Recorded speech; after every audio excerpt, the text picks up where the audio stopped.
to another episode of In the Field. I'm here with a percussionist, composer, drummer, mask maker, Jordan Glenn, who's going to be bringing his trio, Wiener Kids, into the 12th Annual New Music Summit on July the 24th. So thanks for talking with me, Sure. Jordan. So tell me a little bit about drums. Were they your first instrument, or what was the first thing that you experienced musically? Yeah, drums. I think that's where it started. My dad, he was like a technical director at a performing arts center, and he would bring home drumsticks from shows that came through, and so that's my earliest memories are just kind of like me and drums were with those sticks and a bucket of these sticks and just kind of playing around with them. And my mom used to teach piano, and everybody had to play an instrument. In our family, I have a bunch of sisters, and everyone had to play an instrument at some point. And so in sixth grade, I think, that's when I had the opportunity to audition for the band there in school, and so I chose the drums because those drumsticks were around and stuff. I don't remember that time that well, but I know the sticks kind of preceded me choosing the drums, and so it's kind of. And then after, when high school started, my sisters, none of them kind of continued to play, but I did, and then it just became my. So you were just hitting anything, right? I mean, I guess so. You had a bucket of sure. sticks. Yeah. And the floor, the table, the Well, piano. Oh, maybe a little bit. Yeah. Sure. Yeah. Playing the piano a lot too, but never having lessons or anything, but just kind of. Right. But studying classical percussion, mallets and stuff. That's where I kind of learned all my fundamentals, kind of Right. music. So you were playing in your school bands, and were you actually playing drums, or were you playing, other percussion instruments? Mostly other percussion, and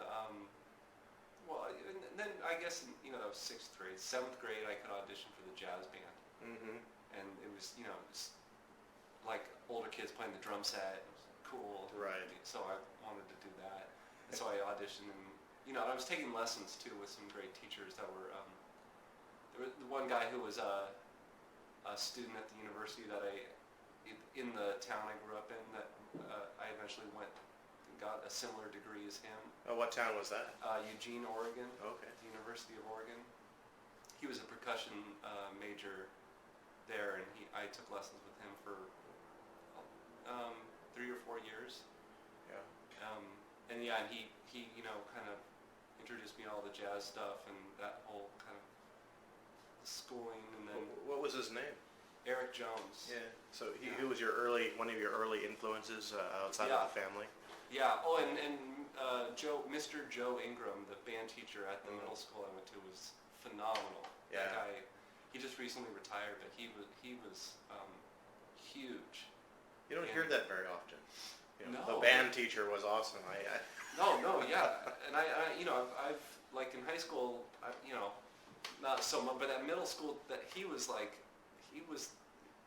really great. He, I don't know, he introduced us to a lot of music, and he had us improvising, and I don't know, it just was really. Oh, so you were improvising as well at a young age? Yeah, but not in a jazz context. No, a jazz context. Yeah. But I was just getting into a lot of that kind of drumming, that world.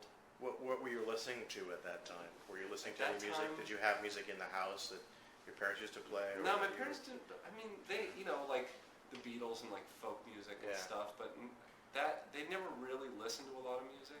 Yeah. My mom listens to a lot of like folk music and stuff. Yeah. Scottish bagpipe music and fiddle music and stuff. And, but not, it wasn't around a lot. The TV was more on than music just playing. So you were saved by band. I guess, yeah. One could say. I mean, I was making movies and stuff too, so it's all kind of part of the same, like, they really nurtured anything I wanted to go pursue that was creative. They were fine with, you know. Right. And so I was listening to, I don't know. I remember I got this like cheesy like cassette tape called, I forget, it was just like jazz something now, and it was just like real late Miles Davis. I remember there was a track on there that I listened to that track a lot because it was Miles Davis, and I knew the name was somebody that, you know. The other ones were just like kind of Spyro Gyro or something. Oh, like right. that, or just kind of very smooth kind of things. Yeah, proto smooth jazz. Yeah. But you know, and then like a teacher, you know, gave me like a Branford Marsalis record that was just like Tane Watts on Jeff Tane Watts on drums, and so, and then I got into Elvin Jones a lot, and then Paul Motion, and like kind of right around then became like the huge. What was that? How were you? Through Bill Evans, like the piano trio stuff. Yeah. But how old were you when you hit the Paul Motion? I hit the Paul Motion stuff was probably like, it was late in high school. Yeah. I'm not really sure. I just remember that Sunday at the Village Vanguard. That record really was like one that I listened to a million times. Very influential then. Huge, yeah. Yeah, because it was the standards, you know, that we were learning and stuff, but it was very free kind of with it, you know, especially like the bass playing and stuff. The drums were the straightest thing about it, but the way everyone else was playing was so, you know, it was just blurring the lines formally and stuff. And and his drumming was so understated and simple that because I just was really at a certain point I was this was in college mostly. It was like a lot of drummers it was that like jazz cutting kind of attitude. Right. You know, and so there was like guys with chops and like guys that could really navigate this stuff, and it started to bum me out because I didn't, you know, felt inadequate with that stuff at a certain point, and so then that's why like someone like Paul Motion it was so refreshing. It was simple, it sounded good. I couldn't put my finger on exactly why I liked it so much. Like what, you know, besides it being simple, it just, how come it sounds so good and he's not having to do a bunch. Right. You know, there's a lot. Billy Higgins is kind of like that too, but he'd have some, you know, moments of flair and stuff. But something about Paul Motion and that record in particular, he has a couple solos that are just like, and they were, you know, I would have to transcribe things for classes, and so those were easy to do, so I would go do those. I see. Rather than try to pick apart something that was like, I mean, I would try to transcribe like Elvin Jones and stuff, but that's just like, you know. It's a wash. Yeah, it's a wash. This stuff was very like, you know, and it had just that good feel. And then when I found out later, you know, his own records where he was writing music and stuff, it was like, and that it just seemed like this guy, you know, when the music evolved or became this other stuff, he wasn't like a traditionalist. He just was always kind of progressive with in the moment. Yeah, and so in his music was reflecting that. It was like, you know, I don't know. I heard a Tim Byrne record that he was on, Paul Motion was on, and I was just like, wow, this is so weird, and it's so free and open. And then I just got into that kind of music, the more like free jazz kind of stuff. Yeah, I was wondering about what that. So basically, you're following through with Paul Motion's work. Obviously, had an impact in the area of taking yourself outside of the standard norm from the music. Yeah, side, right? I guess so. He was big. Yeah. For me with that. And then that, like, you know, I think through him I got into, well, like Tim Byrne. Yeah. Bill Frisell. Right.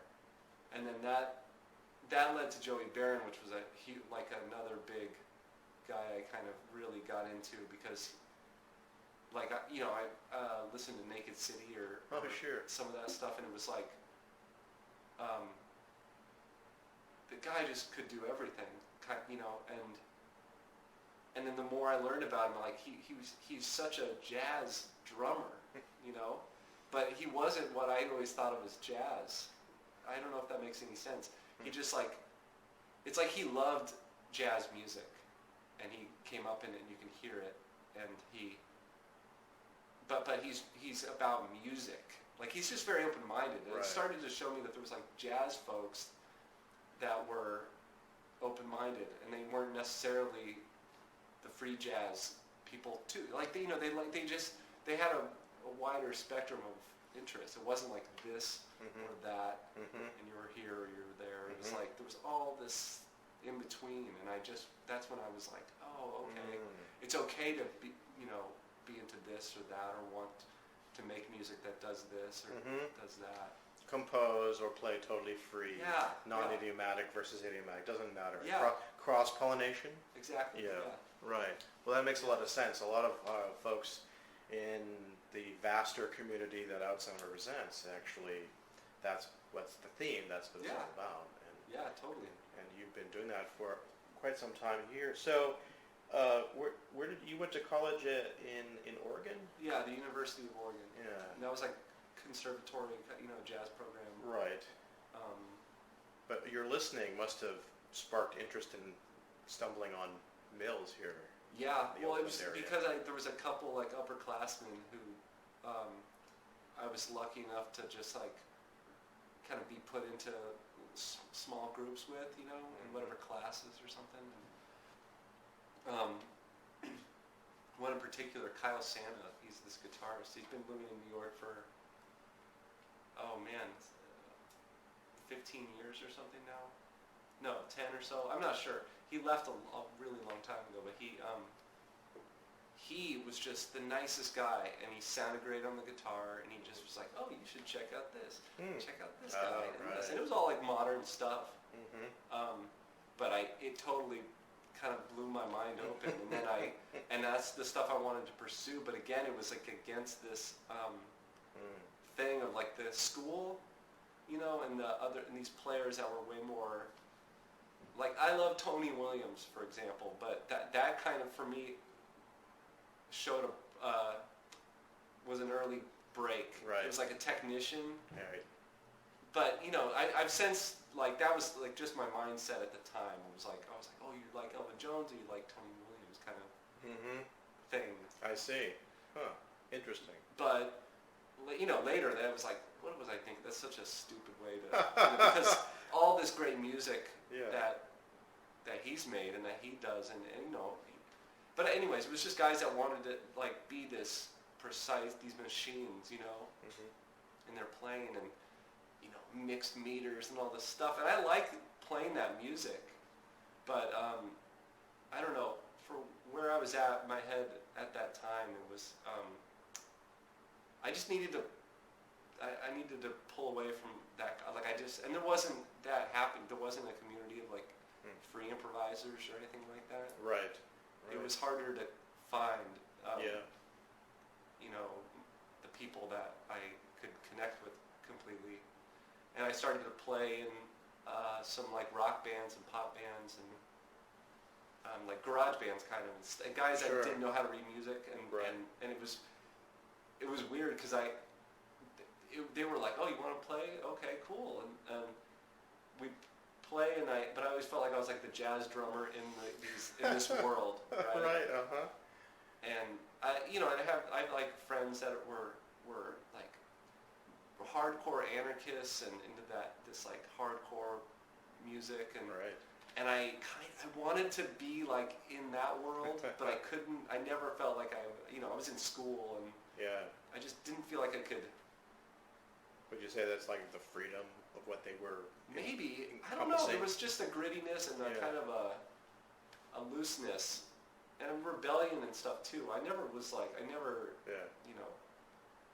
rebelled like much, and so it was just I kind of envied that. Right. But at the same time, I was like, well, I'm doing what my teacher's saying. I should do this, which was good because I just got a lot of stuff in my hands and like certain things down that now you're trying to break the rules now, right? Yeah. And just like work. And so Mills,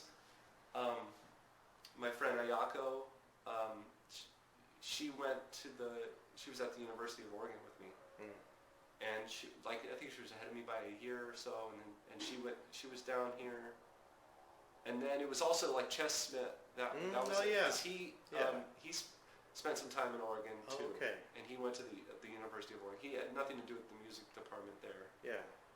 But he had a friend that played guitar, and they were in a band together, and this guitar player became a good friend of mine just because there was a similar thing. He wasn't completely into free music, but he just really didn't like the kind of cutthroat, like technical side of the jazz stuff. He seemed more like he could be into just certain intervals on the guitar, and just like kind of sound and I don't know. There was a pleasant attitude that I gravitated towards with him. So he would talk about chess sometimes, and then I just had heard that like Chess went to Mills, and this is where he did this, or he studied with Willie and stuff, and so Willie went it. Yeah. And so then I was like, okay, because it was like I was kind of,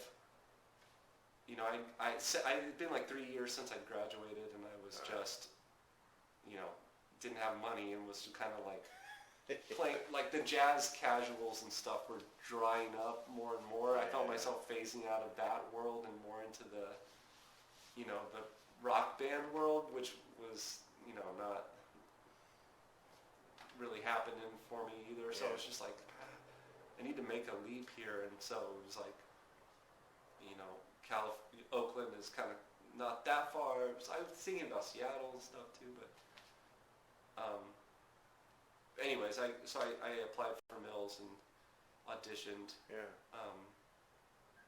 And then got in there, and then just that like totally found friends and people, and just like community. Right. There's a lot of community. Yeah, and it was, and all of a sudden I started writing music there. Mostly. Yeah, I was going to ask you about that. When your compositional aspect started, was that? So that was here. Yeah, pretty much. I mean, I was writing a little bit in Oregon, but again, it was with like a couple people that were more from the jazz world.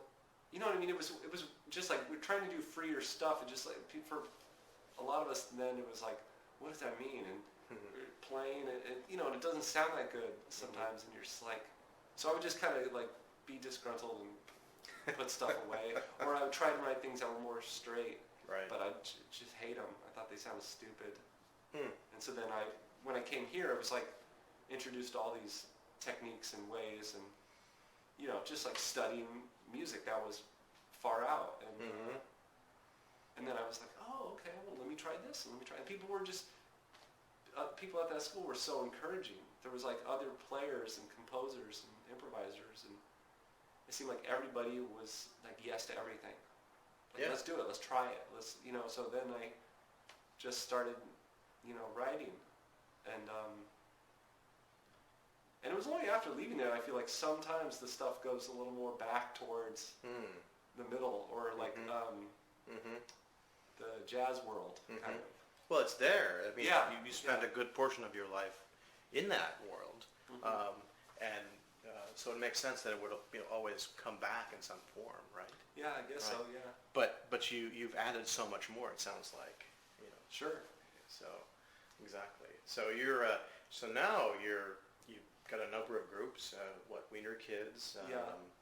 There was and what are the other? Mindless Thing. Mindless Thing, which you've composed a whole suite of music with poet Jim Ryan. Yeah. That's been something I've wanted to do a lot more of, and also just that because in that group I conduct, and so just like not playing an instrument or like a primary instrument has been liberating. Yeah. And I don't know. I mean, it's like you get more control in a certain respect, but you also have the control to kind of like, I don't know how to describe it, free it up, like kind of shape, just like, I don't know, like the Wiener Kids big band. Right. How many players in that? 10 people. 10, okay. And that's like the old Wiener Kids music for this big group. Right. And so there's times where it's like, there's a bass line that's written down, they're playing it, and there's a groove, and it's like, and it's just like any other kind of jazz band, more or less. You know, the rhythm sections have the roles and stuff, but all the players can do anything and go all these places and know how things, you know, so if you let them, if you just open the door a little bit, allow them to kind of like, my whole thing is I love when there's little ideas infused and then taking those and, Right. and telling the whole group, like, this is where we're going to go. Mm-hmm. Rather than it being this just kind of chaotic thing, you can kind of shape it just a little and move it here or there. That's kind of what I've been into with that group. And because I don't know, I feel like with those big groups like that, sometimes it's clear where the music's going and sometimes it's not. And the times it doesn't work is when I find that I have an agenda and that I want to, you know, like, you know, I have an, like, oh, this would be cool if the group went like this and did this thing. Right. And, you know, when I try to make that happen, that's often when it's like, it doesn't really work.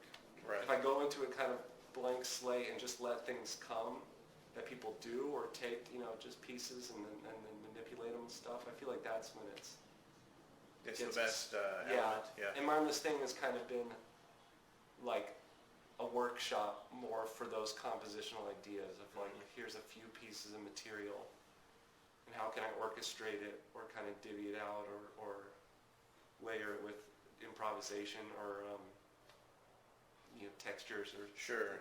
Right. but you know, because of Jim's poetry and stuff, it's how the pieces work and stuff against the poems are kind of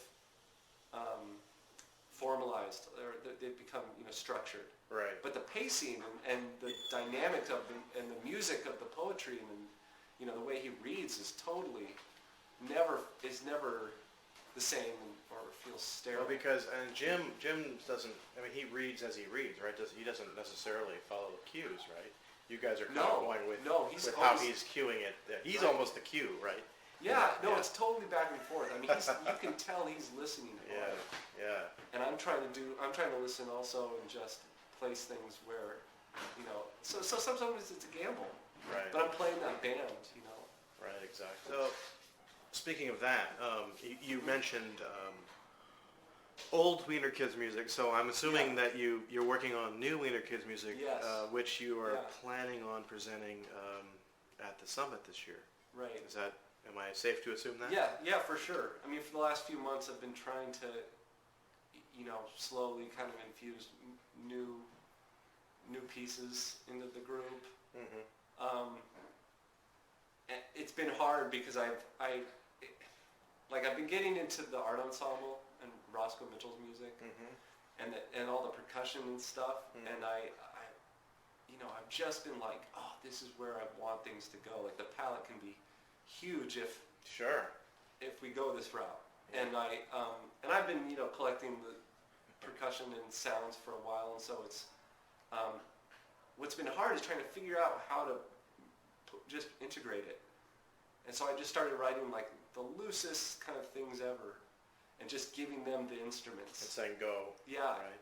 And Corey and Aram have been amazing, because at first I wasn't sure exactly if this was going to be like pulling teeth or kind of like if they were going to be stiff about it, but they just really embraced it. We went like totally, and we're, you know, in there going at it. The problem I've been having is trying to not think of it like I'm writing for a percussionist, because they're not percussionists. Right. And there's certain things I can do real easy. Right. I just go, oh, cool, I'll just have them do this. But, you know, that's not realistic. And so I've been just trying to give them some freedom where they can feel comfortable doing what they want with the instruments. And then also I've been trying to exploit just like the pitches of some of the medals and stuff with the saxophones and like those kinds of things, just so I could write something that maybe would normally be just a saxophone and drum thing, but can be certain sounds placed in that are just, you know, unisons or like not quite unisons, because right, because, you know, bun pans aren't tempered in any way, right, or cans or whatever. But And then everybody gets like Yeah. also a kind of a, what do you call it, like metallophone kind of thing, like the bells, or Aaron plays this like little vibraphone. I have a melodica, just things that are kind of more, I mean, and each of these are a little out from each other too. Right. So I'm just trying to make it a lot, just way more ambiguous as far as kind of what's going on sometimes. Because that's when I listen to the art ensemble, sometimes it's just like I don't know what is happening, but it sounds like there's such a clear direction and thread, and like there's an energy that is like very clear to me, that it's like moving forward. And so I'm just trying to get that, but it's it's a trial by error kind of. Trial by fire, I guess. Right, trial by fire, of course. Yeah, thrown right on stage and see what happens, right? Right. Yeah. Yeah. So, so there'll be some new stuff like that. Right. Yeah. Stuff you've never played before. Yeah. Like in a performance, live performance. Yeah. Totally. Great. Well, that's one thing Summit likes to do. It creates a vehicle for premieres. We have a lot of premieres this year. It's good to know that you're going to be one of those premieres this year. Oh yeah. Yeah. Well, no, we can't sit with the old stuff. Well, no, of course not. Long. Absolutely not. I mean, we're even taking a couple of the old things and just kind of breaking them apart so that they're, something different. Right. So if you were like a mega fan Uh-huh. of the band, you could hear these things and be like, oh, cool, that's this, but it's like not that any longer. It's this other thing. So you've renamed the tunes as well? No. Oh, you no, have? I'm just, Oh. I'm just taking, like, mostly it's been like these miniatures we do that are usually just through composed. Mm-hmm. No openness to them. They're like, very short pieces that we go and they're done. Taking those and extracting things and like just then playing around with them or elongating them, adding in openness into these pieces. Right. That's been something else too. Are you thinking of maybe taking that even to your lodge ensemble as well? I don't know. Maybe. Maybe. That's been more like just a kind of taking the old tune and just orchestrating it for a large band. Yeah. Like, what does that mean? If you had something that was just Barry and alto playing 2 lines, Sure. and now you have 10 players, including like keyboard, guitar, and banjo, which all can play a million notes. So it's like just kind of like orchestrating it out differently, and then just seeing what comes of that. And sometimes it's really it makes me miss having that kind of palette. And it's mostly rhythm section stuff. Like when you have a bass player and guitar and stuff, that's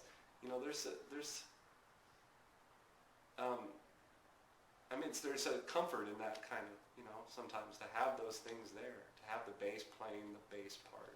Right. So it's like I don't want to deny myself that sometimes. Right. But Wiener Kids, we're trying to like it's an ongoing experiment. So you probably sounds like you plan to continue with that experiment in the future as well. Yeah. Yeah. Yeah. Okay. Yeah, and it's this percussion stuff is like I'm trying to be patient with the development of it. It's not it hasn't worked right away, and it's it's slowly finding itself and how it'll work. Are there any other projects that you haven't unveiled yet that you're working towards at the moment, or thinking of doing in the future? Not really. No. Not really. More stuff like the Jim Ryan project. Right. That ensemble of the strings and percussion, and just adding some more, chambery kind of stuff. Sure. I'm not really sure. I don't know. Okay. I haven't thought about it. Yeah, no. I'd like to develop some solo material too. Oh yeah. Because I haven't really ever, gone. That's down true. that road. Yeah. Right. But that is mainly just an excuse to get me to practice the drums. Right. Okay. Cool. Great. Well, I appreciate you taking the time out to talk with me. And for those who are watching, if you're watching before July 24th, then come on out to the Outsound Music Summit at the Community Music Center in San Francisco, and you can hear all and more of what we've been talking about. And thank you very much. Yeah, thank you, Ren. Thank you for all you do.